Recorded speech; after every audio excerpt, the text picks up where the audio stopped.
Last fall, the Nebraska legislature passed new congressional, legislative, and other statewide redistricted maps to use for the next 10 years. Because of the stakes, the process was difficult and almost didn't get done. 3 News Now reporter John Kipper has a deep dive on how the process went last time and a possible new process for next time that some consider a better way. It wasn't that long ago when the Nebraska legislature tussled over redistricting. I will not vote for this. This is a mistake. The process over the last 2 decades has been messy. Senators fighting to maintain power in rural Nebraska, others pointing to population changes to bring more representation to Omaha and Lincoln. I think that we have some very painful experiences. I'm thankful that this is a one and done for me. Redistricting was so contentious in 2021 that the legislature almost left their special session and threatened to start over. This whole process is in jeopardy of not moving forward. But eventually the unicameral did finish and finalized maps that will be used for elections from this year through the 2030 midterms. But those maps they passed drew the attention of mathematician Christy Faby. And I've always been interested in the connection between math and civic life. Faby chairs the Math and Computer Science Department at Nebraska Westland.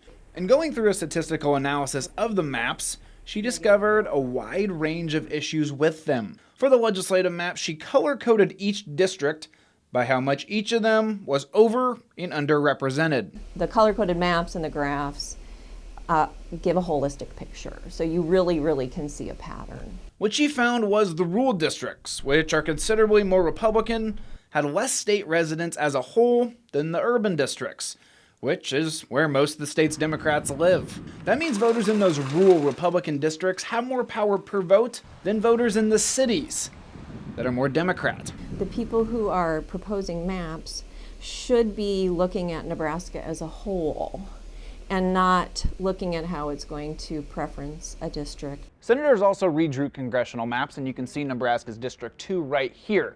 But when you look a little bit closer at this cutoff line, you can see that it was drawn in a rural area where Congressman Don Bacon is building his new house, ensuring that the popular Republican can run for a seat again. With these maps and possible political considerations in mind, Senator Megan Hunt is already looking at the next time the unicameral redistricts in 2031. Instead of kicking the can and waiting another, 7, 8, 9, 10 years to decide if we're going to do anything differently about redistricting. Hunt, an Omaha senator who represents one of the most Democratic districts in the state, wants to take the power of redistricting out of the hands of politicians. She proposed a constitutional amendment to the executive board Thursday to create an independent redistricting commission. In principle, elected officials should not be drawing their own maps. Hunt proposes that the legislature pick 9 politically split members of an independent commission who would create maps to be approved by the unicameral. The appointment of the commission members would be subject to a variety of rules to avoid conflicts of interest. A redistricting commission is exactly the solution Faby is seeking for her math problem. In fact, she testified at the committee hearing hours after our interview.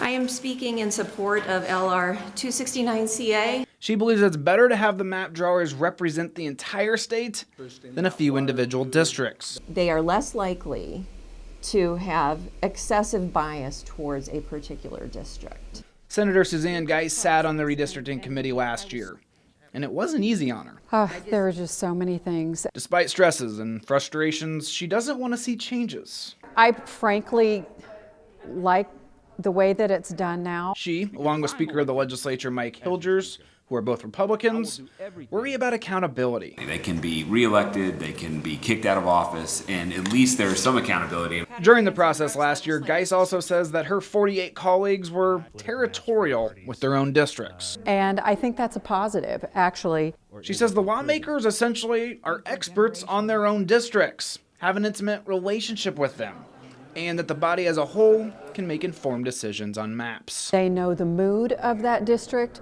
they know how people in those districts vote, and on what subjects. If the legislature ultimately approves an independent commission for redistricting, they need to rewrite the Constitution, as current state law only allows the unicameral to create the maps. Therefore, the people would vote on whether they want to take redistricting out of the hands of politicians. In Lincoln, John Kipper, 3 News Now. Thanks.